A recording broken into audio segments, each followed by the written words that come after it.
जोहार साथियों, आप सभी को एग्जाम नैनो यूट्यूब चैनल में फिर से हार्दिक स्वागत है। आज से जो है आपका एक नया इनिशिएटिव स्टार्ट होने जा रहा है एग्जाम नैनो चैनल में। इसमें क्या होगा वो कंप्लीट डिस्क्रिप्शन आप लोगों को दे देते हैं, सो दैट आप लोगों का माइंड क्लियर रहे कि आपको डेली बेसिस पर कितना टाइम जो है जेपीएससी को देना है, सो दैट आपका प्रिपरेशन जो है आपका राइट डायरेक्शन में हो।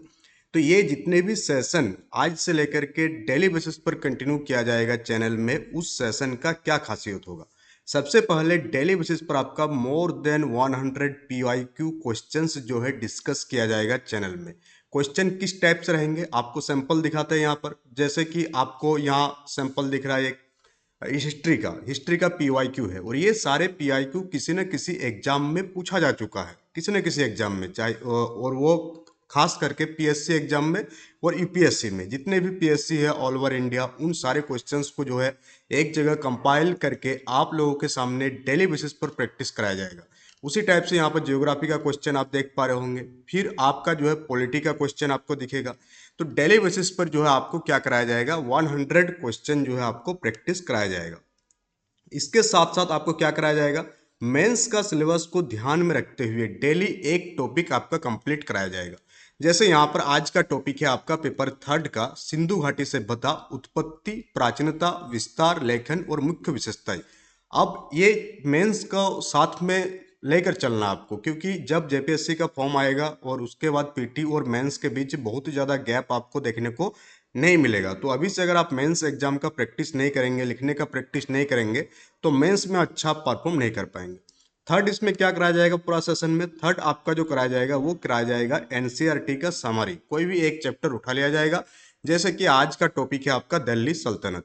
तो इस टाइप से आपको सेशन को डेली बेसिस पर कंडक्ट कराया जाएगा एग्जाम नैनो चैनल में। सेशन के लिए कोई भी पेमेंट वगैरह आपको नहीं करना है, टोटली फ्री ऑफ कॉस्ट है ये सेशन आपका। तो इसके साथ साथ अगर आप ध्यान से देखेंगे कि इसका टाइमिंग कितना बजे होगा, तो इसका जो टाइमिंग होगा वो टाइमिंग होगा आपका डेली 8 बजे लाइव होगा ये सेशन। डेली जो है आपका 8 बजे ये सेशन आपका लाइव कराया जाएगा। तो डेली 8 बजे आपको जुड़ जाना है। ये सेशन कितना घंटे चलेगा, अगर हम लोग 100 क्वेश्चन की प्रैक्टिस करें, एक चैप्टर को लेकर चले और आपका एक एनसीईआरटी समरी को लेकर चले, तो एट लीस्ट आई थिंक आपका 2 आवर्स का सेशन ये आपका होने वाला है। तो डेली जो आप 2 घंटे के समय आप दे सकते हैं, दो थॉट के साथ दे सकते हैं। पहला विचार इसके साथ कि आप रिवीजन करेंगे, ये भी आपका हेल्पफुल हो जाएगा। सेकंड, आपको बहुत सारे नए नए चीज़ें आपको जानने के लिए मिलेगी, तो वो भी आपका एक बेनिफिशियल रहेगा। अगर हम लोग बात करें आज का सेशन का, तो आज का सेशन का पहला क्वेश्चन आपसे क्या पूछा जा रहा, तो आप ध्यान से देखेंगे तो आपसे यहाँ पूछा जा रहा है कि पुर्तगाली उपनिवेश का प्रथम वायसराय भारत में कौन हुआ।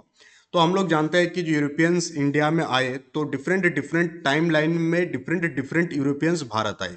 उन्हीं में से एक थे पुर्तगाली उपनिवेश कार जो सब आए भारत, तो उनमें से प्रथम वायसराय भारत में किसको बनाया गया।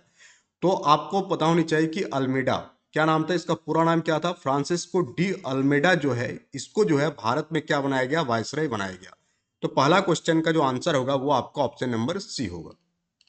Move to the question number two. Question number two पूछा जा रहा है आपसे कि बंगाल की खाड़ी में समुद्री डकैती हेतु हुगली का उपयोग कौन करता था। तो जो समुद्री डकैत होते थे वे क्या करते थे, बंगाल की खाड़ी में किस जगह का यूज करता था, हुगली का उपयोग करता था लूटपाट करने के लिए। तो ये किस कैटेगरी के या किस देश के डकैतों के बारे में बात किया जा रहा है, डच, फ्रांसीसी, पुर्तगाली या अंग्रेज।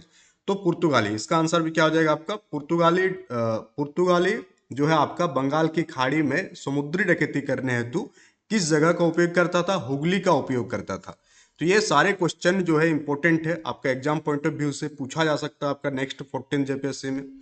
क्वेश्चन नंबर 3 आपसे पूछा जा रहा है, यहाँ क्वेश्चन छूटा हो थोड़ा सा, डैश उपाधि से सम्मानित किया गया था। यानी ये क्वेश्चन आपका मिसप्रिंट है, इसको हटा देते हैं।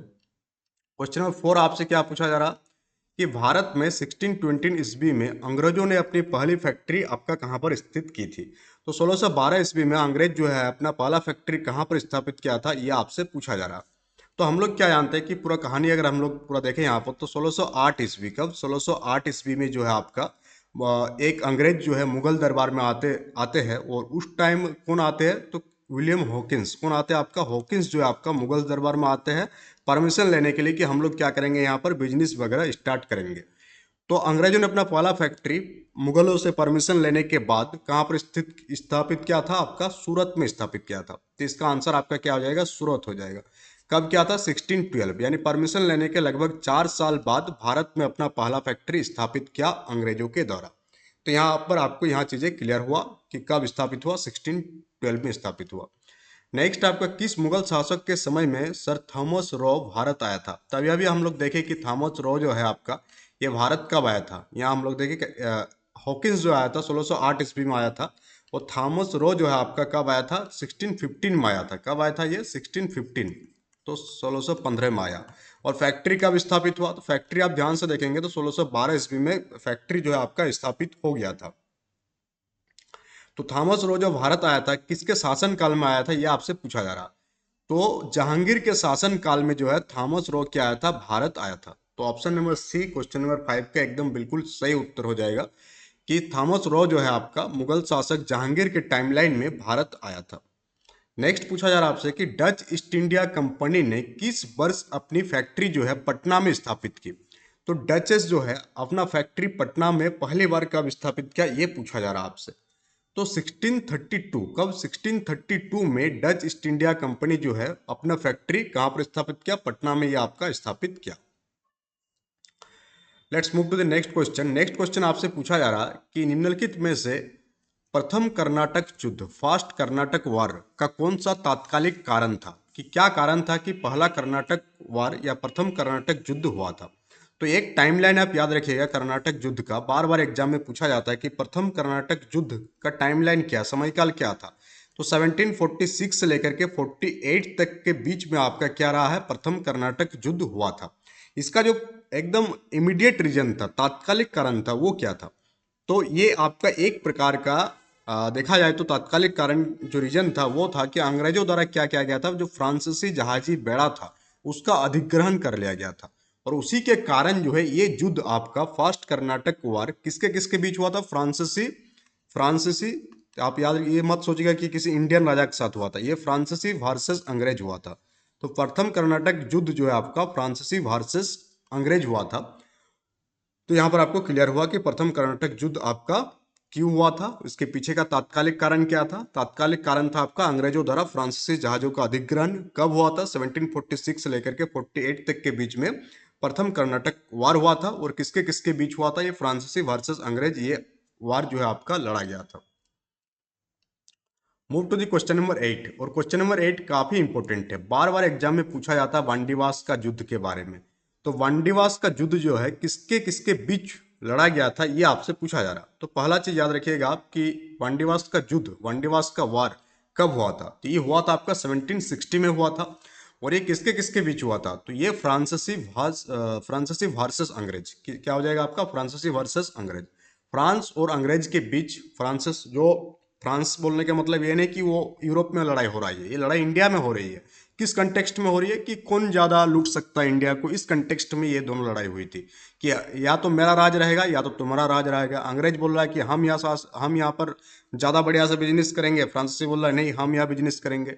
और इसी के बीच क्या हुआ? टकराव पैदा हुआ। और इन्हीं सब टकराव के कारण फ्रांसीसी और अंग्रेजों के बीच युद्ध हुआ, डचेस के बीच युद्ध हुआ। तो इन सारे वार में अगर हम लोग फाइनल देखें कि कौन जीता, तो कौन जीता? जो लास्ट तक रहा, तो कौन जीता था? अंग्रेज। तो इस चीज को आप याद रखिएगा कि अंग्रेज यहाँ आने के बाद यहाँ के लोकल लेवल पर तो लड़ाई किया ही था, लोकल राजाओं के साथ लड़ाई तो किया ही था, इसके साथ साथ उसका जो कंपिटिटर था, जो यूरोप से आया हुआ था यहाँ पर बिजनेस करने के लिए, उसको हटाने के लिए भी अंग्रेजों ने कोई कसर नहीं छोड़ा था। तो इसका आंसर हो जाएगा आपका किसके किसके बीच लड़ाई हुआ था वांडीवास का युद्ध? फ्रांसीसी और अंग्रेज के बीच ये लड़ाई आपका घटित हुआ था। अब इसी टाइमलाइन में और दो तीन लड़ाई याद रखिएगा आप जब चल रही थी 1760 का ही टाइमलाइन। तो एक याद रखिएगा प्लासी का युद्ध। तो प्लासी का युद्ध सभी को पता है कि प्लासी का युद्ध कब हुआ। तो प्लासी का युद्ध आप याद रखिएगा, प्लासी का युद्ध आपका हुआ था 1757। कब हुआ था आपका? 1757 में आपका प्लासी का वार हुआ। इसी टाइमलाइन में आपका हुआ वांडीवास का वार। कब हुआ? 1760 में वांडीवास का युद्ध हुआ। और उसके बाद आपका क्या हुआ? बक्सर का युद्ध हुआ, बैटल ऑफ प्लासी। तो बक्सर का युद्ध कब हुआ? बक्सर का युद्ध हुआ, तो ये हुआ आपका 1764 हुआ आपका। तो ये तीनों वार 1764, यहाँ 68 लिखा गया, 1764 में क्या हुआ आपका? बक्सर का युद्ध हुआ। Move to the question number 9। और क्वेश्चन नंबर 9 आपसे पूछा जा रहा कि निम्नलिखित में से किस अंग्रेज अधिकारी ने पुर्तगालियों को सवाली के स्थान पर हराया था? किस अंग्रेज अधिकारी ने पुर्तगालियों को, तो हम लोग अभी अभी देखे कि अंग्रेज जो है अपने ही कंपटीटर से लड़ाई कर रहे थे, तो उन्हीं में से एक था, पुर्तगालियों से भी लड़ाई किया अंग्रेजों ने। तो एक लोकेशन है जिसका नाम है सवाली के स्थान पर किस अंग्रेज अधिकारी, कौन सा अंग्रेज अधिकारी जो है पुर्तगालियों को हराया था? तो कौन सा अंग्रेज अधिकारी हो जाएगा? Thomas West. कौन हो जाएगा आपका? थॉमस वेस्ट जो है पुर्तगालियों को हराया था। नेक्स्ट क्वेश्चन आपसे पूछा जा रहा है कि उस क्षेत्र की पहचान करें जहां से यूरोप वासियों को सर्वोत्तम सोरा और अफीम प्राप्त होता था। तो हम लोग क्या देख रहे हैं कि यूरोप वासी जो है यहाँ से सोना चांदी तो उड़ा के लेके गए ही, इसके साथ साथ खाने पीने का सामान भी वो लोग यहाँ से लेकर के वहां पर जाके यूरोप में ट्रेड करते थे। इतना गरीब था वो सब, इतना मतलब उसका देश को आप समझ सकते हैं कि यूरोपियंस किस टाइप के बिजनेस करने के लिए यहाँ पर आए थे। सोना चांदी ये सब तो लेके जाते थे, इसके साथ साथ ही उन लोगों को अफीम भी वहाँ पर प्राप्त नहीं होता था, जो कि इंडिया में अफीम कोई खाता नहीं था, अफीम का यूज नहीं करता था, उस चीज़ को भी ये लोग उठा कर ले जाते था बिजनेस करने के लिए। तो कौन सा एरिया से यूरोप वासी को सर्वोत्तम सोरा और अफीम प्राप्त होता था? तो इसका आंसर हो जाएगा बिहार एरिया से सबसे बढ़िया अफीम और सोरा जो है आपको प्राप्त होता था। किसको? अंग्रेजों को। Move to the question number 11। Question number 11 आपसे पूछा जा रहा है कि अंग्रेजी शासन काल में भारत का कौन सा क्षेत्र जो है अफीम उत्पादन हेतु प्रसिद्ध था? तो भारत का अभी अभी आंसर मिल गया आपको, तो ऑप्शन नंबर ए इसका सही उत्तर होगा। बिहार जो है अफीम उत्पादन हेतु क्या था? फेमस था। अंग्रेजी शासन काल की बात कर रहे हैं हम लोग। नेक्स्ट क्वेश्चन कर हम लोग मूव करेंगे। नेक्स्ट क्वेश्चन आपसे पूछा जा रहा है कि इलाहाबाद की संधि के बाद रॉबर्ट क्लाइव ने मुर्शिदाबाद का उपदीवान किसे बनाया? तो इलाहाबाद का जो संधि हुआ था ये कौन सा वार के बाद हुआ था अगर आपसे पूछा जाए, तो ये हुआ था आपका बक्सर के युद्ध के बाद। बक्सर के युद्ध के बाद इलाहाबाद का संधि हुआ था। बक्सर का युद्ध, battle of Plassey, battle of Buxar 1764 के बाद जो संधि हुआ था उसको हम लोग किस नाम से जानते हैं? इलाहाबाद की संधि के नाम से जानते हैं। दो संधि हुआ था, एक पहला हुआ था, एक दूसरा हुआ था। यहाँ पूछा जा रहा है कि इलाहाबाद की संधि के बाद रॉबर्ट क्लाइव ने मुर्शिदाबाद का उपदीवान किसे बनाया? तो किसको बनाया था? मोहम्मद रजा खान को जो है मुर्शिदाबाद का उपदीवान बनाया था। कौन? रॉबर्ट क्लाइव ने। नेक्स्ट पूछा जा रहा है आपसे कि सम्राट शाह आलम द्वितीय ने ईस्ट इंडिया कंपनी को बंगाल, बिहार और उड़ीसा की दीवानी कब प्रदान की? ये सम्राट शाह आलम द्वितीय जो है आपका इलाहाबाद की दूसरी संधि जब हुआ बैटल ऑफ बक्सर के बाद, बैटल ऑफ बक्सर के बाद क्या हुआ? इलाहाबाद की संधि हुआ, उसमें दो संधि हुआ था, एक पहला संधि और एक दूसरी संधि। और दूसरी संधि के बाद शाह आलम जो है, ये शाह आलम कौन था? ये मुगल, आई थिंक, हाँ मुगल, ये मुगल्स वंश का, मुगल वंश का ही था, उतना भी मुगल वंश का ही था। ठीक है, ये शाह आलम द्वितीय जो है आपका मुगल राजवंश से बिलोंग करते थे। और ये बैटल ऑफ बक्सर में हार चुके थे और इससे पूरा इंडिया को पता चल गया था और अंग्रेजों को भी पता चल गया था कि मुगल सेनाओं में अब वो दम नहीं रहा जो पहले ये लोग कहते थे, वो खत्म हो चुका था। औरंगजेब के बाद ही मुगल साम्राज्य का पतन स्टार्ट हो गया था। और जैसे ही ये लोग बैटल ऑफ बक्सर हारता है तो इसके बाद तो पूरा खुलेआम आ जाता है कि अब मुगलों में कोई दम नहीं रहा। तो फिर ईस्ट इंडिया कंपनी क्या करती है? संधि करती है शाह आलम द्वितीय के साथ, तो शाह आलम द्वितीय को संरक्षण प्रदान कर देता है और फिर बंगाल, बिहार और उड़ीसा की दीवानी जो है ये आपका प्राप्त कर लेती है। तो उड़ीसा, बिहार, बंगाल, बिहार और उड़ीसा की दीवानी किस डेट को प्राप्त की, ये पूछा जा रहा आपसे। तो 12 अगस्त 1765 को जो है आपका इन तीनों जगहों का दीवानी किसके पास चला जाता है? ईस्ट इंडिया कंपनी के पास चली जाती है। तो 13 का आंसर आपका ऑप्शन नंबर ए हो जाएगा। नेक्स्ट काफी इंटरेस्टिंग है ये कि मुगल बादशाह बहादुर शाह जफर जो कि अंतिम मुगल शासक थे, लास्ट मुगल रूलर, अगर आपसे पूछा जाए कि मुगल वंश की स्थापना कब हुई, तो मुगल वंश की स्थापना आपका 1526 में हुआ। किसके द्वारा स्थापना किया गया? आपका बाबर के द्वारा मुगल वंश की स्थापना किया गया। तो बाबर के बाद किसने राज किया? तो बाबर के बाद हुमायूं का टाइम लाइन है, तो हुमायूं हो गया आपका। हुमायूं के बाद किसने राज किया? तो हुमायूं के बाद आपका अकबर का टाइम लाइन है। अकबर के बाद अगर किसका टाइम लाइन पूछा जाए आपसे सीरियली, अकबर के बाद आपका किसका? जहांगीर का है। किसका? आपका जहांगीर का है। जहांगीर के बाद किसका टाइम लाइन है? तो जहांगीर के बाद आपका शाहजहां का टाइम लाइन है। शाहजहां के बाद किसके टाइम लाइन है? तो शाहजहां के बाद जिसे हम लोग अंतिम पावरफुल मुगल रूलर के रूप में मानते हैं वो है आपका औरंगजेब। किसका नाम है? औरंगजेब। औरंगजेब के बाद जितने भी मुगल्स बने उसमें दम नहीं था, जान नहीं था, प्राण नहीं था और ये लोग मुगल वंश को जिस लेवल पर ये लोग मुगल वंश को पहुंचाए उस लेवल पर पहुंचा नहीं पाए। और आते आते लगभग लगभग आपका कब बहादुर शाह जफर जो है, बहादुर शाह सेकंड, बहादुर शाह जफर द्वितीय जो है लास्ट मुगल रूलर के रूप में दिखाई देते हैं। और बाद में अंग्रेजों ने इसको गोली मार, इसको रंगून भेज देते हैं। कहाँ भेज देते हैं इसको? बहादुर शाह जफर को रंगून भेज देते हैं और इसके जितने भी मुगल वंश थे उसको खात्मा कर देते हैं अंग्रेज। जो आज दिल्ली में खूनी दरवाजा, आपको पता होगा अगर आप इतिहास पढ़ते होंगे, तो खूनी दरवाजा क्या नाम खूनी दरवाजा इसलिए पड़ा क्योंकि बहादुर शाह जफर को जब गिरफ्तार कर लिया गया 1857 के विद्रोह के बाद, तो वहाँ गिरफ्तार होने के बाद जितने भी मुगल वंश थे, बहादुर शाह के जो बेटे वगैरह थे, उसको गोली मारकर हत्या कर दिया गया था और बहादुर शाह जफर को जो है रंगून भेज दिया गया था। और ये कहा जाता था कि जब मुगल बादशाह बहादुर शाह जफर का टाइमलाइन चल रहा था, तब ये सब नाम के राजा थे, पेंशन लेते थे किससे? अंग्रेज सरकार से, और उसी से अपना रोजी रोटी चलता था। और अंग्रेज भी बहुत होशियार थे, ये लोग अपना चेहरा नहीं दिखाते थे। सबको लगता था कि मुगल बादशाह शासन कर रहे हैं जिसके कारण इतना गरीबी है, ये सब चीज़ें हैं। बट ओरिजिनली में जो आपका मेन पार्ट था, जो राजस्व राजस्व वसूली का मेन पार्ट था, वो अंग्रेजों के हाथ में था। और जो एडमिनिस्ट्रेशन वाला पार्ट था, वो नाम का मुखौटा किसको लेकर रखे थे? मुगल बादशाह को बना के रखे थे। तो इससे लोगों को क्या लगता था कि मुगल बादशाह ही जो है कल्प्रिट है, बट ओरिजिनल कल्प्रिट कौन था? अंग्रेज था। अब उस टाइम कहा जाता था कि जब मुगल बादशाह, जब बहादुर शाह जफर का शासन आया, तो उसका जो है कहाँ से कहाँ तक शासन था। तो एक माना जाता है कि पालम भी है आपका, पालम दिल्ली जाएंगे तो पालम आपको मिलेगा। तो चांदनी चौक से लेकर के पालम तक ही उसकी साम्राज्य की सीमा सिमट चुकी थी। तो ये कहा जाता है कि इसके बारे में मुगल बादशाह बहादुर शाह जफर, जो कि लास्ट मुगल रूलर के रूप में जाने जाते हैं। Let's move to the next question. Next पूछा जा रहा है आपसे कि रंजीत सिंह ने सुप्रसिद्ध कोहिनूर हीरा को प्राप्त किया था, कहां से प्राप्त किया था? तो रंजीत सिंह जो है आपका कोहिनूर हीरा को प्राप्त किया था किससे? शाह शुजा से कोहिनूर हीरा को प्राप्त किया था। इसका आंसर हो जाएगा आपका option number A. Let's move to the question number 16। Question number 16 आपसे पूछा जा रहा है कि टीपू सुल्तान ने अपनी राजधानी कहाँ पर बनाई थी? तो टीपू सुल्तान अंग्रेजों से काफी लंबे टाइम तक लड़ते रहे और अंग्रेजों से लड़ते लड़ते ही अपने प्राण भी गंवा चुके थे।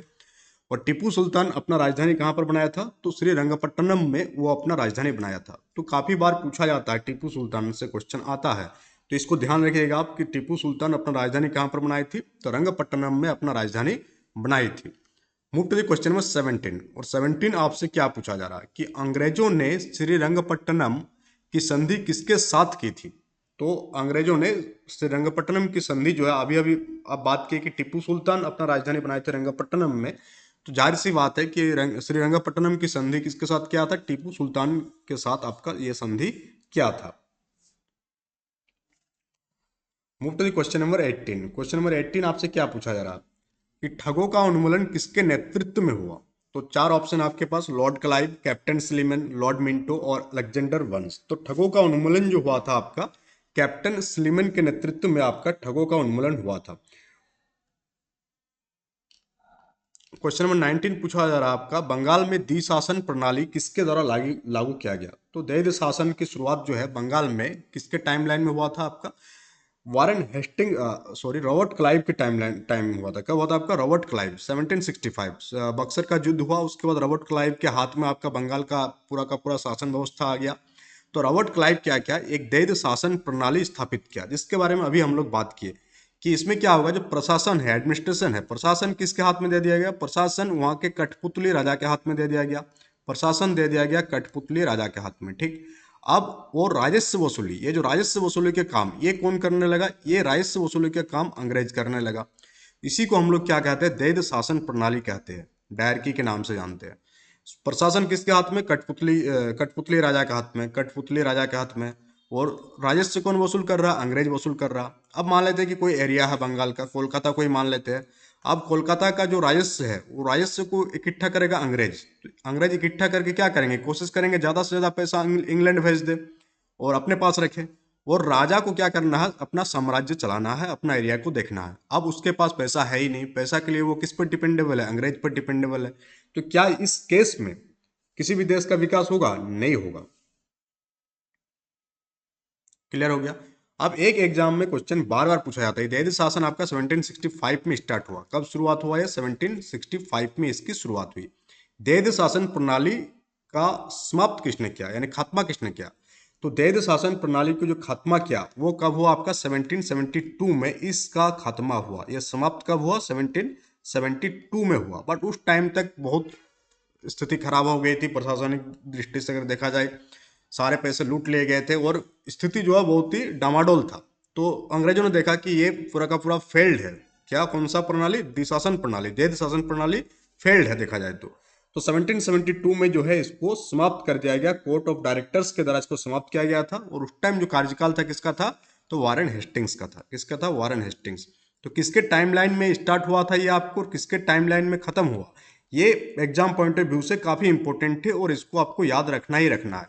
तो स्टार्ट हुआ आपका किसके शासनकाल में? आपका रॉबर्ट क्लाइव के टाइमलाइन में ये स्टार्ट हुआ। रॉबर्ट क्लाइव ही वो व्यक्ति है, रॉबर्ट क्लाइव के टाइमलाइन में ही बैटल ऑफ प्लासी हुआ था, बैटल ऑफ बक्सर हुआ था। और इसी ने आपका दैध शासन प्रणाली की शुरुआत भी की थी, जिसमें क्या था कि प्रशासन का जिम्मा था कठपुतली राजा के पास, लोकल राजा के पास, और राजस्व वसूली करता था अंग्रेज। और फिर कोर्ट ऑफ डायरेक्टर्स के द्वारा 1772 में इस दैध शासन प्रणाली को समाप्त कर दिया गया। उस टाइम किसके टाइमलाइन में? ये आपका वारेन हेस्टिंग्स के टाइमलाइन में। तो आपको चीजें क्लियर हो रही है, समझ में आ रहा है आपको चीजें। क्वेश्चन नंबर 20 की ओर मूव करेंगे। तो क्वेश्चन नंबर 20 भी काफी इंपॉर्टेंट है और ये पूछा जाता है आपसे कि दैध शासन का जनक किसे माना जाता है, यानी फादर ऑफ डायरकी। तो दैध शासन प्रणाली का जनक किसे माना जाता है?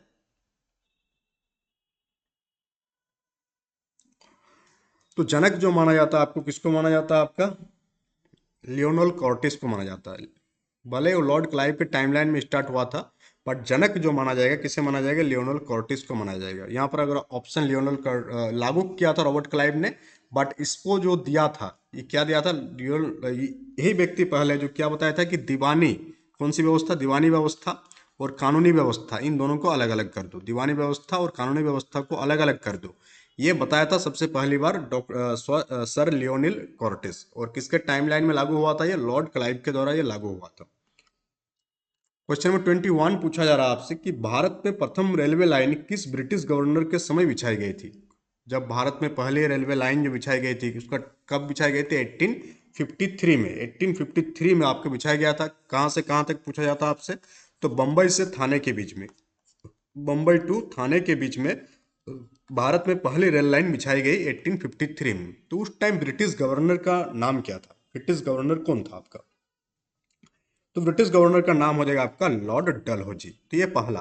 तो सेकंड रेलवे लाइन कहाँ से कहाँ तक बिछाया गया? अगर आपसे पूछा जाए कि सेकंड रेलवे लाइन कहाँ से कहाँ तक बिछाया गया, तो सेकंड रेलवे लाइन आपको बिछाया गया था 1854 में। और कहाँ से कहाँ तक बिछाया गया था ये कलकत्ता टू रानीगंज, कलकत्ता टू रानीगंज आपका ये सेकंड रेलवे लाइन आपका बिछाया गया था। तो इसका आंसर हो जाएगा सेकंड रेलवे लाइन कब बिछाया गया था आपका? कलकत्ता टू रानीगंज आपका बिछाया गया था 1854 में। तो पहला चीज आपको याद हुआ कि भारत में प्रथम रेलवे लाइन किस ब्रिटिश गवर्नर के उसमें बिछाई गई थी? तो लॉर्ड डलहौजी के टाइम में बिछाई गई थी। कब हुआ था ये? 1853 में हुआ था। कहाँ से कहाँ तक हुआ था? बंबई से लेकर के थाने के बीच में। वो सेकंड जो हुआ था वो 1854 में हुआ था और कलकत्ता टू रानीगंज आपका सेकंड रेलवे लाइन बिछाई गई थी। क्योंकि ये रानीगंज से कोयला वगैरह निकालते थे, तो अंग्रेज तो होशियार थे, ऐसा नहीं कि तीर्थ यात्रियों के लिए रेलवे लाइन बिछाया था, वो तो अपना बेनिफिट के लिए रेलवे लाइन बिछाया था। बट इस चीज़ को एक बहुत सारे इतिहासकार ये मानते हैं कि अगर इंडिया में अंग्रेज नहीं आते तो रेलवे लाइन का विकास नहीं हो पाता, ये दिस दैट। बट उन इतिहासकारों को अब क्या ही बोला जाए कि वो नहीं आते तो नहीं बिछते। ऐसा तो हो सकता है कि अगर अंग्रेज नहीं आते इंडिया में तो हम लोग ये जो दो लाइनें बिछाए थे 1854 तक, वहाँ तब तक हो सकता है कि मैक्सिमम जगह पर रेलवे लाइन होता। तो ये चीज़ नहीं सोचते।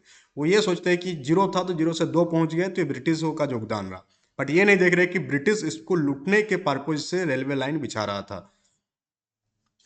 Move to the question number 22। Question number 22 आपसे पूछा जा रहा है कि मुंगेर का बृहत्ताल विरोध का उद्देश्य क्या था? चलिए इसका आंसर करने की कोशिश करेंगे कि मुंगेर का बृहत्ताल विरोध का उद्देश्य क्या था। इसका उद्देश्य था बकास्त भूमि की वापसी का मांग। ठीक, ऑप्शन नंबर आप याद रखिएगा। 23 पूछा जा रहा है कि 1857 में भारत का गवर्नर जनरल कौन था? काफी इंपॉर्टेंट क्वेश्चन है, बार बार एग्जाम में पूछा जाता है कि 1857 में भारत का गवर्नर जनरल कौन था। तो 1857 में भारत का गवर्नर जनरल कौन था? Lord Canning. तो कैनिंग इसका सही उत्तर हो जाएगा।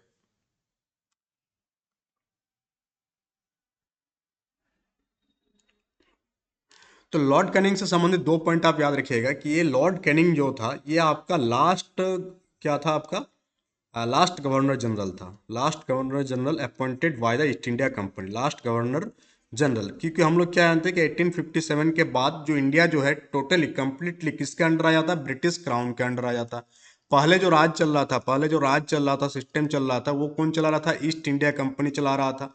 तो 1857 का वार होता है, उसके बाद ब्रिटेन में डिस्कशन होता है, डिसीजन लिया जाता है कि ईस्ट इंडिया कंपनी जो है अब पूरा का पूरा इतने बड़े देश का साम्राज्य को नहीं चला सकते हैं। तो पूरा का पूरा जो इंडिया है वो किसके अंडर आ जाता है, ब्रिटिश क्राउन के अंडर में आ जाता है। और जब ब्रिटिश क्राउन के अंडर में आता है तो वो जीजी का जो पोस्ट है, गवर्नर जनरल का पोस्ट है, उसको कन्वर्ट कर देता है किसमें, वायसराय में।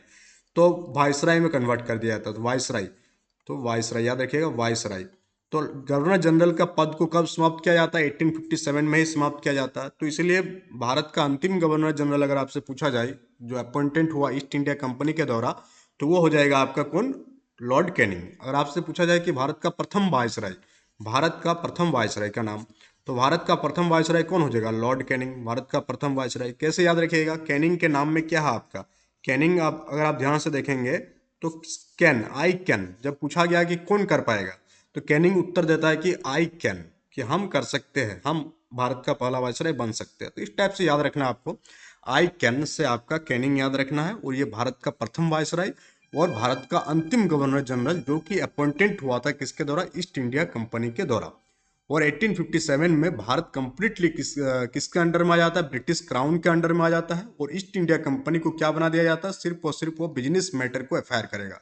किसको करेगा, वो बिजनेस को देखेगा। एडमिनिस्ट्रेशन के लिए पूरा का पूरा जिम्मा कौन बनाता है, ब्रिटिश क्राउन अपने हिसाब से एडमिनिस्ट्रेशन को चलाना स्टार्ट करता है। तो 1857 आप याद रखिएगा। तो यहाँ से अगर आप देखेंगे तो क्या एक चीज हम निष्कर्ष निकाल सकते हैं, कंक्लूजन निकाल सकते हैं कि 1757 को ही हम लोग मान लेते हैं। 1600 में ये लोग आया तो वहाँ तक तो वो लोग चीज़ों को समझा, भारत को समझा, भारत में बिजनेस किया, लाभ कमाया, प्रॉफिट कमाया, यहाँ के राजाओं को समझा। तो 1757 तक वो लोग इस स्थिति में आ गया था कि भारतीय राजाओं से ये लोग लड़ रहा था, बढ़िया टक्कर दे रहा था और जीत भी रहा था। तो 1757 में प्लासी की लड़ाई होता है। फिर लगभग लगभग 100 साल बाद आपका भारतीयों में क्या जागता है, राष्ट्रीयता का भावना जगता है, नेशनलिटी पनपता है। और 1857 में आपका सिपाही विद्रोह होता है, जिसे बहुत कोई इतिहासकार ये कहते हैं कि ये भारत का प्रथम इंडिपेंडेंस मूवमेंट है। बट इससे पहले भी छीट पुट लड़ाई बहुत जगह हुआ है।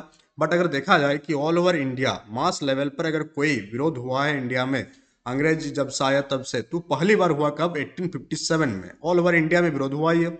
बट इसमें क्या दिक्कत था 1857 विद्रोह में, याद रखिएगा इस चीज को कि 1857 का विद्रोह जब हो रहा था ऑल ओवर इंडिया में, तो पूरा ऑल ओवर इंडिया में एक साथ नहीं हो रहा था। जैसे अगर मान लेते एग्जाम्पल के तौर पर कि जिस टाइम गुजरात में लड़ाई हो रही थी, गुजरात में विरोध हो रहा था, तो उस टाइम यहाँ पर आपका दिल्ली वाला एरिया शांत था। तो दिल्ली वाला गुजरात जा करके वहां पर दबा दे रहे थे विद्रोह को। उसी टाइप से जब पटना में विद्रोह चल रहा था तो उस टाइम कलकत्ता शांत था, कलकत्ता में जब विद्रोह चल रहा था पटना शांत था। तो अंग्रेजों को यहाँ मौका मिल गया विद्रोह को दबाने के लिए। इसी कारण 1857 का विद्रोह फेल हुआ। नहीं तो 1857 के विद्रोह में अंग्रेजों को थोड़ा बहुत समझ में आ गया था कि अब बरिया बिस्तर बांध कर जाना पड़ेगा। बट उस टाइम भी लक जो है अंग्रेजों के फेवर में था। जैसे कि 1757 की अगर हम लोग बात करें, प्लासी का वार, प्लासी के वार में आपका जो नवाब सिराजुद्दौला थे, उनके सेना कितने थे, आई थिंक 30,000 के आसपास सेना थे। अंग्रेजों के पास कितना सेना था, आई थिंक 2500 का आसपास सेना था। बट फिर भी कौन जीता, आपका अंग्रेज जीता, कूटनीति का सहारा लेकर के। तो लक फैक्टर अभी भी इंडिया के फेवर में नहीं था। अभी भी जो है इंडियंस बटे हुए थे, जिसके कारण इंडिया का लक फैक्टर नेगेटिव में चला गया था राजा महाराजाओं के टाइम में। राजा महाराजाओं के टाइम में इंडिया का लक फैक्टर नेगेटिव में जाने के पीछे का कारण यही था कि वो क्या कर रहे थे, वो बटे हुए थे। क्या थे, बटे हुए थे। तो 1757 से लेकर के 1857 लगभग 100 साल की गुलामी के बाद भारतीयों में भारतीयता पनपी और वो फिर देखने को मिली लंबे टाइम तक। फिर 1947 में हम लोगों को आज़ादी मिलती है। तो इस टाइप से पूरा का पूरा टाइमलाइन चलता है। क्या चलता है, एक टाइमलाइन चलता है, एक संघर्ष चलता है। आप चीज़ों को कहानी के तौर पर लेंगे तो आपको ज़्यादा समझ में आएगा।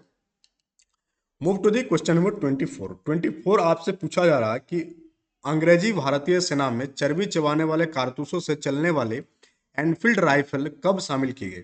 तो हम लोग क्या देखते हैं कि जो 1857 की आंदोलन हुआ था, 1857 का विद्रोह हुआ था, इसके जो तात्कालिक कारण था, इंस्टेंटेनियस रीजन था कि हाँ इस कारण आज विद्रोह कर दिया कोई, वो इंस्टेंटेनियस रीजन क्या था कि धर्म भ्रष्ट कर रहा है अंग्रेज। अंग्रेज क्या कर रहा, मुसलमानों का और हिंदुओं का धर्म भ्रष्ट कर रहा है। ये आपका तात्कालिक कारण था। इससे पहले तो आग सुलग रही थी, बहुत चीजें चल रही थी अंदर ही अंदर, बट लोग क्या कर रहे थे उसको, लोग उसको सहन कर रहे थे। बट एक टाइम आया कि अचानक बम फट गया। बम फटने वाली बात हुई कि जैसे यहाँ पर एक बम है, ठीक है, क्या है, यहाँ पर एक बम है और यहाँ पर सुतली लगा हुआ है और यहाँ पर अब आग लगा दिया, तो यहाँ से यहाँ तक तो बम नहीं फटा ना। बम कब फटा, बम जब आग जब एकदम बम को टच किया। सुतली में जब तक था तब तक तो बम नहीं फटा ना। तो ये सब क्या था कि ये सब पहले का रीजन था। वो तात्कालिक कारण यानी जिसके कारण वो बम फटा, यानी जिसके कारण 1857 के विद्रोह की शुरुआत हुई, तो वो क्या थी, आपका चर्बी वाला कारतूस। और ये चर्बी वाला कारतूस में ऐसा बोला जाता, और मैक्सिमम चीजें सही होगा क्योंकि अंग्रेजों का मेंटेलिटी वैसा था कि ये जो आपका गाय और सूअर की चर्बी से बनाया गया था। किससे बनाया गया था, गाय और सूअर के चर्बी से बनाया गया था। अब ये दोनों ही चीज हम लोगों का जो हिंदू धर्म है, मुस्लिम धर्म है, दोनों ही चीज में बैन है। तो ये पूरा का पूरा फैल गया बात कि अंग्रेज अब क्या कर रहा, भारतीयों का धर्म भ्रष्ट करने में तुला हुआ है। और फिर विद्रोह स्टार्ट हो जाता है मंगल पांडे। तो विद्रोह की शुरुआत सबसे पहले किसने किया था अगर पूछा जाए आपसे, तो मंगल पांडे के द्वारा इस विद्रोह की शुरुआत किया गया था। तो मंगल पांडे नाम आप याद रखिएगा, बैरकपुर छावनी, कौन सा छावनी आपका, बैरकपुर छावनी। तो जो भी चीजें बोलेंगे कहानी के तौर पर आपको बताते चलेंगे तो आपको ज्यादा चीजें याद रहेगी। तो एनफील्ड राइफल कब शामिल किया गया था, तो भारतीय सेना में, या हम लोग कहें कि इंडियन, जब अंग्रेजों का जो भारतीय सेना था तो उस टाइम जो शामिल किया गया था, कब, दिसंबर 1856 में इसको शामिल किया गया था। अब एक बहुत ही खूबसूरत चीज आपको यहाँ दिख रहा होगा कि अंग्रेज जो हीरो बन रहे थे, अंग्रेज जो यहाँ के लोगों को दबा रहे थे, तो सबसे ज्यादा हेल्प उसको किससे मिला, महाराजाओं से, राजाओं से, किससे मिला सबसे ज्यादा, सबसे ज्यादा हेल्प मिला उसको भारतीयों से ही मिला। खुद भारतीय, खुद इंडियंस जो है अंग्रेजों की सेना में शामिल होते थे, इसलिए शामिल होते थे कि उस अंग्रेजों की सेना में सैलरी जो है आपका टाइमली मिलता था। समझ में आया ना। तो अंग्रेज इस चीज को समझ चुके थे कि अगर, क्योंकि देखिए पहले के भारत को अगर आप समझेंगे, पहले के इंडिया को आप समझेंगे, तो आज की जो इंडिया दिख रहा है आपको कि 20 स्टेट है, 8 यूनियन टेरिटरीज है, सारे स्टेट सेंटर के प्रति जवाबदेही है, सेंटर में एक आपका प्राइम मिनिस्टर है, एक प्रेसिडेंट है, हर एक स्टेट में एक चीफ मिनिस्टर है। कितना व्यवस्थित आपको सुनने में लग रहा है, कितना व्यवस्थित है, तब ना ये पूरा का पूरा सिस्टम चल रहा है। बट अगर हम लोग अंग्रेजों के टाइम की बात करें, पहले के टाइम की बात करें, आज से 100 साल पहले की बात करें, तो उस टाइम इंडिया नाम की कोई कॉन्सेप्ट था ही नहीं। इंडिया नाम का कोई कॉन्सेप्ट था ही नहीं। सब क्या करता था, हाँ भारत है, बट हम क्या है, अपने एरिया के शेर है, और मेरे एरिया में कोई घुसेंगे तो हम उसको मारेंगे। इस टाइप के पूरा चीज चलता था। जैसे अगर हम लोग झारखंड का ही बात करें, सरायकला के राजा आदित्यपुर के राजा से लड़ता था, और दोनों क्या कहते थे, ये मेरा देश है, ये तुम्हारा देश है। तो कहाँ कोई था, इंडिया नेशनलिटी था क्या, कोई नेशनलिटी नहीं था, कोई नेशनलिटी नहीं था। और इसी की फायदा विदेशी हमेशा उठाए इंडिया आकर के, और यहाँ के लोगों को मार पीट कर चले गए, और यहाँ के लोग देखते रह गए। और आपस में क्या हुआ, नेशनलिटी आया ही नहीं। नेशनलिटी कब आया, जब अंग्रेजों ने भर भर कर कूटा उस टाइम के भारतीयों को, तब भारतीयों में क्या आया, नेशनलिटी आया, नहीं तो नेशनलिटी आने वाला नहीं था। Move to question number 25। 25 आपसे पूछा जा रहा है कि 1857 के विद्रोह का नेतृत्व बिहार में किसने किया। तो हम लोग जानते हैं कि 1857 का जो विद्रोह हुआ, अलग अलग एरिया से अलग अलग लोगों ने इसको लीडरशिप प्रोवाइड किया। उन्हीं में से बिहार के कौन थे, महान कुंवर सिंह। कुंवर सिंह के द्वारा 1857 का विद्रोह का नेतृत्व बिहार के एरिया से किया गया। और कुंवर सिंह को हम लोग क्या, किस नाम से जान, जब विद्रोह चल रहा था तो उस टाइम बिहार का सिंह के नाम से जाना जाता था कुंवर सिंह को। और काफी, मतलब जो लड़ाई लड़े कुंवर सिंह, काफी साहस के साथ लड़े, और अपने एक हाथ वो गंगा के नदी में क्या काट कर फेंक दिए थे। ये कहानी आप जानते हैं कि नहीं। जब लड़ाई लड़ रहे थे तो आई थिंक हाथ में गोले लगा था या हाथ में चोट लगा था, तो पता चला कि ये विष फैल जाएगा, जहर फैल जाएगा, तो वो अपना हाथ जो है काट करके गंगा नदी में बहा दिए थे। तो ये हुआ साहसी लोगों का एग्जाम्पल। तो ऐसे भारतीयों की संख्या उस टाइम बहुत ही कम था, गिना चुना था उस टाइम। क्वेश्चन नंबर 26 आपसे पूछा जा रहा है कि बिहार में 1857 के विद्रोह का नेतृत्व किसने किया। किसने नेतृत्व किया, आपका नेतृत्व प्रदान किया गया आपका कुंवर सिंह के द्वारा। अगर आपसे पूछा जाए कि कुंवर सिंह की मृत्यु आपकी कब हुई थी, कभी कभी पूछ लिया जाता है, तो यह मृत्यु जो हुई थी उनकी कब हुई थी, आपका 26 अप्रैल 1858 को इनका डेथ हो गया था। 1858 में डेथ हुआ था। तो ये डेथ आप याद रखिएगा, कुंवर सिंह से पूछा जा सकता जेपीएससी में भी। 27 आपसे पूछा जा रहा है कि जगदीशपुर के किस व्यक्ति ने 1857 के विप्लव में क्रांतिकारियों का नेतृत्व किया। तो क्रांतिकारियों का नेतृत्व किसके द्वारा किया गया था? कुंवर सिंह के द्वारा जो है आपका क्रांतिकारियों का नेतृत्व प्रदान किया गया था। 28 पूछा जा रहा है कि कुंवर सिंह कहाँ के राजा थे। तो कुंवर सिंह जो है आपका जगदीशपुर के राजा थे। नेक्स्ट पूछा जा रहा है आपसे कि 1857 के विद्रोह के एक नेता कुंवर सिंह किस स्थान से संबंधित था। तो अभी तक तो आपको पता ही चल गया, जगदीशपुर बिहार से संबंधित था। 30 आपका कुंवर सिंह अंग्रेजों के खिलाफ 1857 के विद्रोह में किस जगह से शामिल हुए? पटना, आरा, बेतिया। तो आरा से। कहां से शामिल हुए थे? वे आरा से शामिल हुए थे। 31 आपसे पूछा जा रहा है कि इनमें से किसने जो है आपका 1857 के विद्रोह में सक्रिय भाग लिया था, डायरेक्टली भाग लिया था? किसने डायरेक्टली भाग लिया था, ये आपसे पूछा जा रहा है आपसे।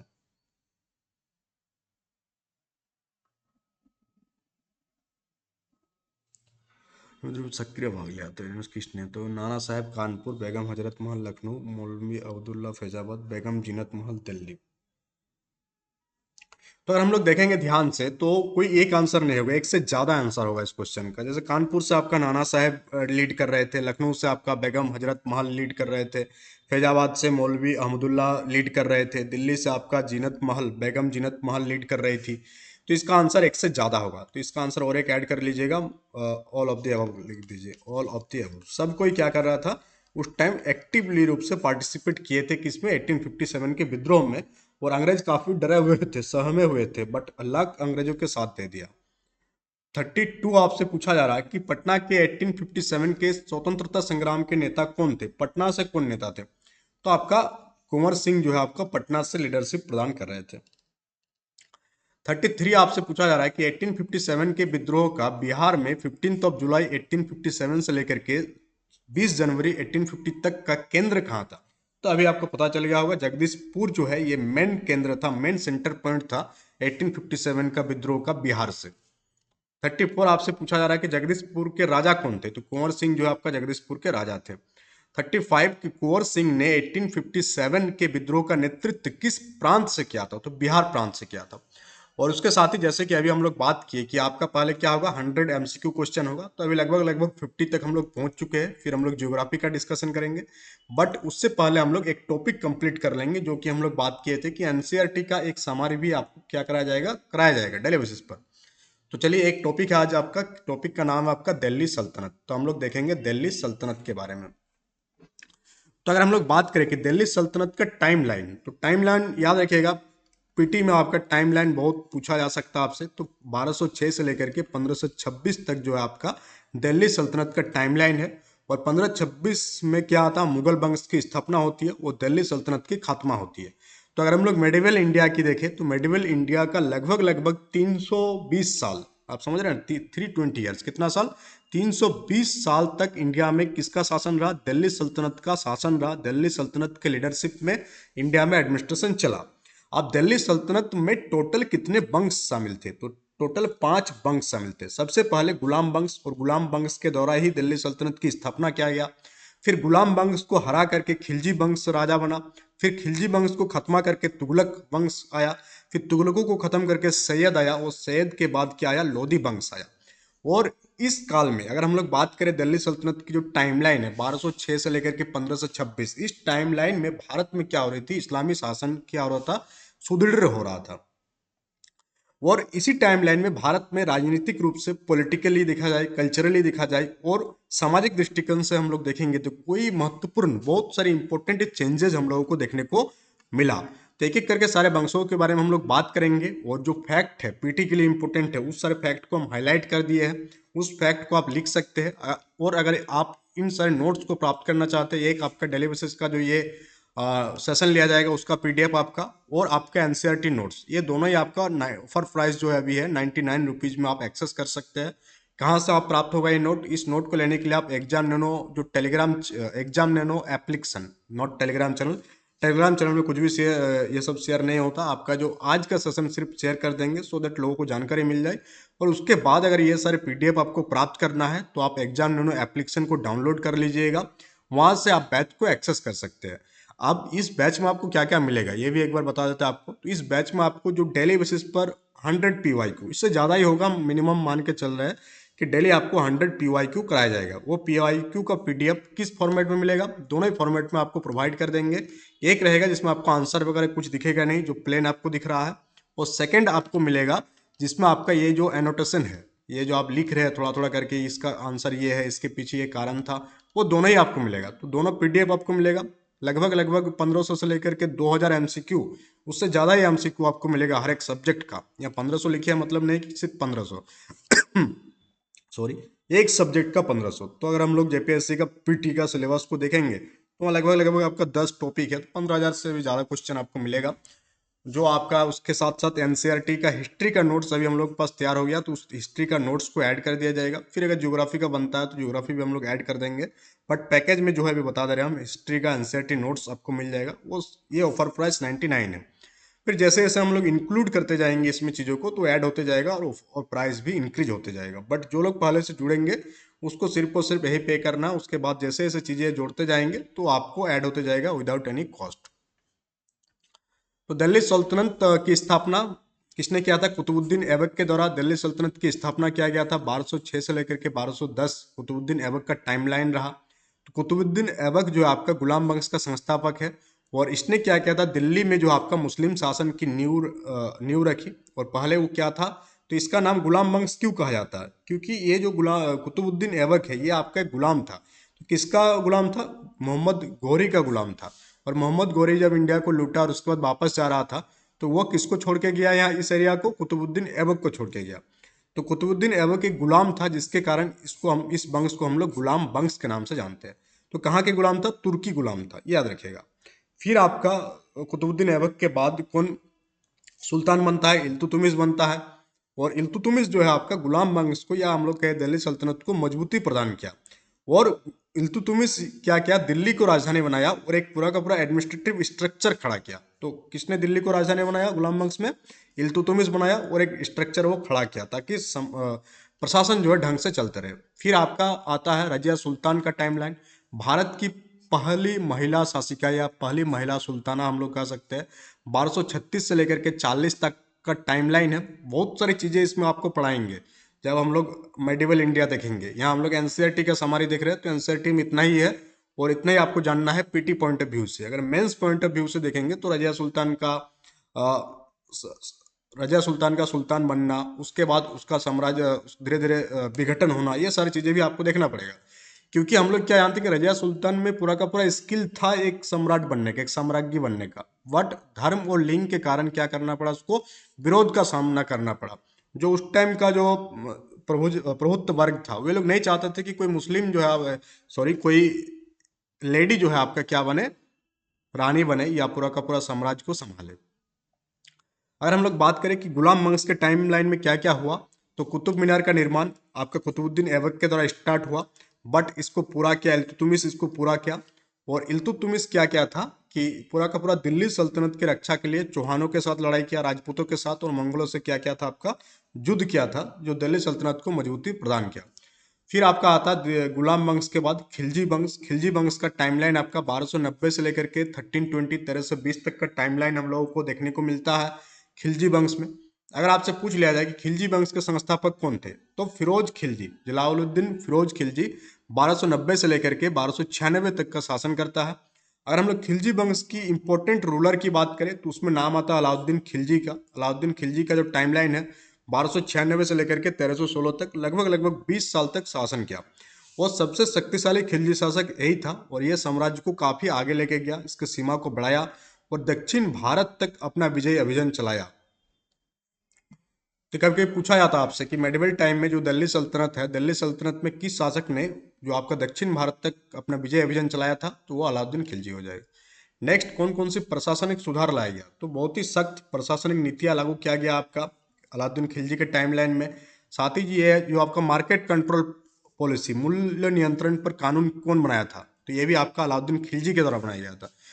साथ ही टैक्स सिस्टम में भी क्या लाया गया था, रिफॉर्म लाया गया था। और मंगोल आक्रमणों का सफलतापूर्वक क्या क्या प्रतिकार किया, और स्टैंडिंग आर्मी, स्थायी सेना का निर्माण भी किया। कौन? अलाउद्दीन खिलजी। नेक्स्ट आपका पूछा जाएगा, नेक्स्ट हम लोग देखेंगे तुगलक वंश। तुगलक वंश की अगर हम लोग टाइमलाइन की बात करें, 1320 से लेकर के 1414 तक का टाइमलाइन है।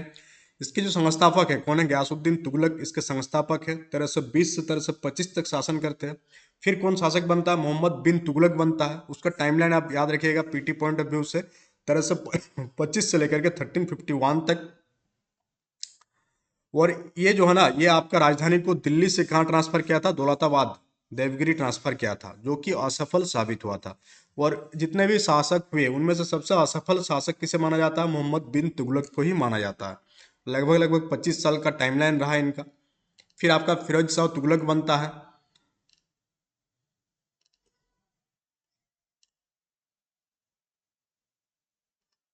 हाँ, यहाँ पर एक पॉइंट याद रखिएगा कि फिरोजाबाद नगर जो है वो इसकी स्थापना किसके द्वारा किया गया था? फिरोज शाह के द्वारा आपका फिरोजाबाद नगर का स्थापना किया गया था। नेक्स्ट आपका सैयद वंश, 1414 से लेकर के 1451 तक का टाइमलाइन है। इसकी जो संस्थापक का नाम है, क्या नाम है? खिज्र खान जो है आपका सैयद वंश के संस्थापक का नाम है। खिज्र खान ने तैमुरलंग के आक्रमण के बाद, ठीक है। उसके बाद आता है आपका लोधी वंश, 1451 से लेकर के 1526 तक का टाइमलाइन है। बहलुल लदी जो है आपका लोधी वंश का संस्थापक है। कुछ इंपॉर्टेंट रूलर लोधी वंश का, जैसे कि आपका सिकंदर लोधी हो गया, 1489 से लेकर के 1517 तक राज किया। फिर इब्राहिम लोधी राज किया, और इब्राहिम लोधी के टाइमलाइन में ही आपका बाबर के साथ लड़ाई हुआ इब्राहिम लोधी का, किसमें? पानीपत की पहली युद्ध। तो पानीपत की पहली लड़ाई कब, फर्स्ट वर्ल्ड ऑफ पानीपत कब हुआ था आपका? 1526 में। किसके किसके बीच हुआ था? बाबर और इब्राहिम लोधी के बीच हुआ था। और बाबर किसको हरा दिया था? इब्राहिम लोधी को हरा दिया था। और फिर क्या हुआ था? बाबर मुगल साम्राज्य की स्थापना किया। तो यहाँ पर और भी काफी कुछ चीजें इंपॉर्टेंट देखने को मिलेगी, जो आप PT mains, JPSC mains point of view से इंपॉर्टेंट है। वो क्या? जैसा आपसे क्वेश्चन पूछा जा सकता है कि दिल्ली सल्तनत के प्रशासनिक सुधार और योगदान। दिल्ली सल्तनत जो है, क्या क्या प्रशासनिक सुधार किए थे और क्या योगदान रहा पूरा का पूरा सल्तनत को चलाने में? तो प्रशासनिक सुधार की अगर हम लोग बात करें, तो पूरा का पूरा सल्तनत जो है एक सेंट्रलाइज सिस्टम था, जहां पर राजा क्या था? सर्वोच्च शासक होता था, जो सभी निर्णयों का केंद्र होता था। यानी कोई भी बड़ा डिसीजन लेना हो तो किस मेन डिसीजन कौन लेता था? राजा लेता था। जैसा आज के डेट में पीएम लेता है, कोई बड़ा डिसीजन हो तो उसी टाइम से राजा लेता था। तो एक क्या था? सेंट्रलाइज्ड पूरा का पूरा सिस्टम था, केंद्रीकृत प्रणाली था। और सल्तनत को क्या किया गया था? डिफरेंट डिवीजन में, प्रदेशों में विभाजन किया गया था। जैसे उत्तर प्रदेश आज के डेट में हम लोग जानते हैं, जैसे हम लोग राज्य में विभाजन करती है पूरा का पूरा भारत को, तो उसी टाइप से जो दिल्ली सल्तनत था वो क्या किया था? सल्तनत को प्रदेशों में विभाजन किया था, जिसे इक्ता कहा जाता था। ये इंपॉर्टेंट है कि इक्ता क्या है। इक्ता क्या है आपका? दिल्ली सल्तनत में विभिन्न प्रदेशों का जो विभाजन था उसे हम लोग इक्ता के नाम से जानते हैं। और हर एक प्रदेश का एक इक्तादार होता था, यानी उस इक्ता को संभालने वाला। तो एकता व्यवस्था के अंतर्गत भूमि को जो है राज्य के अधिकारियों को जागीर के रूप में दिया जाता था।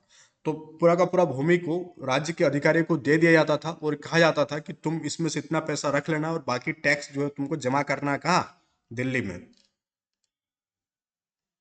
सामाजिक और सांस्कृतिक योगदान की हम लोग बात करें, कुतुब मीनार का निर्माण दिल्ली सल्तनत के टाइमलाइन हुआ। फिरोजाबाद नगर बसा, अलाई दरवाजा, हौज खास, ये टाइम हुआ। आर्थिक सुधार की बात करें तो काफ़ी चेंजेस लाया गया उसके बाद। तो ये सारी चीज़ आप पढ़ सकते हैं, नोट्स आप ले लीजिएगा। दिल्ली सल्तनत के पतन के कारण की अगर हम लोग बात करें, तो इंटरनल जो डिस्प्यूट था, आंतरिक संघर्ष था, जिसके कारण साम्राज्य क्या पड़ा? कमजोर पड़ा। हम लोग क्या देख रहे हैं कि 300 साल के टाइमलाइन में 5 वंश आए और गए। तो इससे पता चलता है कि आंतरिक संघर्ष चरम पर थी। क्षेत्रीय जागीरदारों के प्रभुत्व था, दिल्ली से कंट्रोल करना जरूर पॉसिबल नहीं था। आज के टाइम से नहीं था कि फोन घुमा दिया, वीडियो कॉल कर दिया। तो उस टाइम बड़ा एरिया को संभालना मुश्किल रहा था, मुश्किल था प्रशासन संभालना बड़ा एरिया का। मंगोल बार बार आक्रमण करते रहा, जिसके कारण भी दिल्ली सल्तनत क्या हुआ? कमजोर हुआ। फिर अंतिम जो चीज है, अंतिम बार कौन कर दिया? बाबर कर दिया। और उसके साथ ही साथ दिल्ली सल्तनत क्या खत्म हो गया। तो चलिए अब हम लोग क्या एक एक चीज कंप्लीट करते जाते हैं, टिक भी मारते जाएंगे। जैसे आपका एक चैप्टर समरी आपका कंप्लीट हो गया, पीवाईक्यू में आपका 50 क्वेश्चन कंप्लीट हो गया। अब हम लोग बाकी लेटर पार्ट ऑफ 50 क्वेश्चन देखते हैं। तो जगदीशपुर के राजा कौन थे? कुंवर सिंह आपका जगदीशपुर के राजा थे। ये तो आप अभी अभी बता ही दिए, सब तो हो गया ना। 1857 का विद्रोह ये भी हो गया, बिहार में भी किसने किया? सेम क्वेश्चन है क्या? हाँ, यहाँ पूछा जा रहा है कि निम्नलिखित में से कौन 1857 के विद्रोह में अंग्रेजों का सबसे कट्टर दुश्मन, अंग्रेजों का सबसे कट्टर दुश्मन कौन था? ये आपसे यहाँ पर पूछा जा रहा है। तो कौन था आपका? तो मौलवी अहमदुल्ला शाह जो है अंग्रेजों का कट्टर दुश्मन था। 39 पूछा जा रहा है आपसे कि 1857 के विद्रोह को किस उर्दू कवि ने देखा था। तो किस उर्दू कवि ने देखा था? तो आपका आंसर हो जाएगा ये तिकमिर जोक गालिब इकबाल। तो गालिब साहब जो है 1857 के विद्रोह को अपने आंखों से देखा था। पूछा जाता है कभी कभी ये। 40 आपसे पूछा जा रहा है कि इनमें से कौन सा ईस्ट इंडिया कंपनी के सिपाहियों को विद्रोही बनाने का कारण नहीं था। कौन सा ईस्ट इंडिया कंपनी के सिपाहियों को विद्रोही बनाने का कारण नहीं था, यानी कौन सा कारण है जिसके कारण विद्रोही जो है विद्रोह नहीं किया था। तो सबसे पहले अगर हम लोग देखेंगे ईसाई धर्म फैलाने के लिए कंपनी के अधिकारियों के प्रयास, इससे भी विद्रोही जो भड़के, सेना जो थे भड़के। जहाज पर यात्रा करने के लिए सिपाहियों का आदेश, हम लोग क्या जानते हैं पहले क्या नियम था, समुद्र पार नहीं करना। और अंग्रेज क्या बोल रहे थे, जबरदस्ती समुद्र पार करने के लिए क्या कर रहे थे, आदेश दे रहे थे, तो ये भी कारण था। भत्ते की रोकथाम भी कारण था। अधिकारियों की अक्षमता जो है विद्रोहियों का कारण नहीं था। ऑप्शन नंबर डी इसका सही उत्तर होगा। इसका आंसर आप खुद भी कर सकते हैं थोड़ा भी दिमाग लगाकर। 41 आपसे पूछा जा रहा कि निम्नलिखित वर्गों में से किसने जो है आपका 1857 के विद्रोह में भाग नहीं लिया। कौन कौन सा वर्ग यहाँ रखा गया, खेतिहर मजदूर, साहूकार, कृषक और जमींदार। इस क्वेश्चन का आंसर आपको सबसे बढ़िया कहाँ पर मिलेगा, क्लास 12 का जो एनसीईआरटी की किताब है वहां पर सबसे इसके बारे में डिटेल में डिस्कशन किया हुआ। तो अगर हम लोग बात करें कि 1857 के विद्रोह में जो है आपका जो साहूकार वर्ग था ये आपका भाग नहीं लिया, क्योंकि साहूकार वर्ग को अंग्रेजों से फायदा हो रहा था। उसके बाद कौन भाग नहीं लिया, जो जमींदार था ये भी भाग नहीं लिया, क्योंकि जमींदार को इससे क्या हो रहा था, फायदा हो रहा था। बाकी आपका खेतिहर और कृषक जो है आपका भाग लिया, क्योंकि उन लोगों को लूटा जा रहा था। तो क्लियर हुआ आपको। साहूकार और जमींदार क्यों नहीं भाग ले रहा था, क्योंकि उसको तो फायदा हो रहा था ना जमींदारी प्रथा से। साहूकार को ज्यादा से ज्यादा ऋण देते थे, जो मन सो पैसा लेते थे, लोन लगाते थे, और अंग्रेज इस सब में हेल्प करते थे उन लोगों को। बाकी खेतिहर मजदूर और कृषक को लूटा जा रहा था, तो विद्रोह किया। आसान सा क्वेश्चन है। 42 आपसे क्या पूछा जा रहा है कि निम्नलिखित में से कौन सा कथन जो है आपका सही है। चार कथन आपका दिया गया, कौन सा सही कथन है ये आपसे पूछा जा रहा है। तो पहला कथन है कि 1857 में दरभंगा, डुमरांव और हटवा के महाराजाओं और उनके साथी जमींदारों ने आदमी तथा पैसों से अंग्रेजों की मदद की। ये सही बात है कि जो डुमरांव के राजा है, जो बिहार में है डुमरांव, तो उन वहाँ के जो राजा थे वो 1857 के विद्रोह में, साथ से दरभंगा का राजा, ये सब राजा महाराजा अपना शासन को रखने के लिए, ताकि लोगों को दबा के रखे, लोगों से लूटा जाए, वो अंग्रेजों को हेल्प कर रहा था पैसों से। क्योंकि अंग्रेजों के पास पैसा ज़्यादा था नहीं, अंग्रेज पैसा कहाँ से लाया, इंग्लैंड से भर भर के थोड़ी लाया, वो यहीं से कमाया, डिफरेंट डिफरेंट टेक्निक लगाकर। आप सोचिए कि अपने ही आदमी को दबाने के लिए अंग्रेजों को पैसा से मदद कर रहा था उस टाइम के राजा। तो आपको क्या लगता है कि अंग्रेजों के कारण भारत गुलामी झेला? अंग्रेजों के कारण भारत गुलामी नहीं झेला। वहाँ के उस टाइम के जो राजा थे उन लोगों के चक्कर में अंग्रेज यहाँ आकर राज करके चले गए। वे लोग क्या थे, निकम्मे थे। दरभंगा के राजा निकम्मा, डुमरांव के राजा निकम्मा, हटवा के महाराजा निकम्मा। निकम्मा था तो ना अंग्रेजों से मदद ले रहा था पैसा दे करके। तो ये सब निकम्मों के कारण जो है भारत क्या हो गया, गुलाम हो गया। तो 42 का आंसर ऑप्शन नंबर ए होगा। और आपसे पूछा जाए कभी कि भारत गुलाम क्यों हुआ था, तो भारत गुलाम इसलिए हुआ था क्योंकि उस टाइम निकम्मों के द्वारा भारत का शासन प्रशासन चलाया जा रहा था, जिसका एग्जाम्पल आपको सामने दिख रहा है, पीसीएस में पूछा भी जा रहा है एग्जाम में। 43 आपसे पूछा जा रहा है कि 1857 के विद्रोह से बिहार का कौन सा भाग जो है अछूता रहा, अनअफेक्टेड रहा, इफेक्टेड नहीं हुआ। तो कौन सा एरिया आपका इफेक्टेड नहीं हुआ ये आपसे पूछा जा रहा। तो हम लोग अभी अभी क्या देख रहे हैं, आरा इफेक्टेड था, पटना आपका इफेक्टेड था, मुजफ्फरपुर भी इफेक्टेड था। तो मुंगेर वाला जो एरिया होगा ना ये आपका उतना इफेक्टेड नहीं था, मुंगेर। ऑप्शन नंबर बी इसका सही उत्तर हो जाएगा। क्वेश्चन नंबर 44 आपसे पूछा जा रहा, 1857 का विद्रोह लखनऊ में किसके नेतृत्व में आगे बढ़ा। तो हम लोग क्या देख रहे थे, 1857 का विद्रोह अलग अलग जगह से हो रहा था, अलग अलग जगहों से अलग अलग लोगों ने क्या क्या इसको लीडरशिप दे रहा था। तो पूछा जा रहा आपसे कि लखनऊ से लीडरशिप जो है किसके द्वारा दिया गया। तो लखनऊ से जो आपका लीडरशिप दिया गया, ये दिया गया आपका अवध के, बेगम नहीं हो, नवाब होना चाहिए। तो अवध, बेगम ऑफ अवध, ये क्वेश्चन ही गलत है लगता है। बेगम ऑफ अवध कौन थे, हजरत महल। तो लखनऊ से जो है आपका, लखनऊ से जो आपका नेतृत्व लीडरशिप प्रदान कर रहे थे किसके द्वारा, हजरत महल के द्वारा दिया जा रहा था लीडरशिप। 45 आपसे पूछा जा रहा है कि 1857 का विद्रोह मुख्यतः किस कारण से असफल रहा, इसके पीछे का क्या कारण है कि ये आंदोलन जो है पूरा का पूरा फेल हो गया। काफी इंटरेस्टिंग लड़ाई स्टार्ट हुआ था बट ये फेल हो गया था। आज का सेशन इतना ही रखता है क्योंकि बगल में जो आपका ये बन रहा है, ओवरब्रिज बन रहा है, उसी में जो ड्रिलिंग हो रहा है जिसके कारण इतना सारा आवाज हो रहा है। इस आवाज में क्लास कराना मुश्किल नहीं है और आपको भी दिक्कत हो रहा होगा, तो कल जो हम लोग सेशन को 8 बजे से रखेंगे। कितना बजे से? 8 बजे से। तो आपका 8 बजे से ये सेशन स्टार्ट होगा, डेली बेसिस पर ये सेशन स्टार्ट होगा। तो कोशिश कीजिएगा कि 8 बजे तक आप तैयार हो जाए। और अगर आप लाइव नहीं देख पा रहे तो आप ऑफलाइन भी इसको देख सकते हैं, दोनों ही व्यवस्था रहेगा। वीडियो प्लेलिस्ट में जाइएगा, एक प्लेलिस्ट बना देंगे और वहाँ से आप सारे डेली बेसिस पर वीडियो को आप देख भी सकते हैं ऑफलाइन। और अगर आपको लाइव देखना है, आंसर क्वेश्चन आंसर करना है, अपना प्रैक्टिस करना है, तो फिर आप लाइव जुड़िएगा।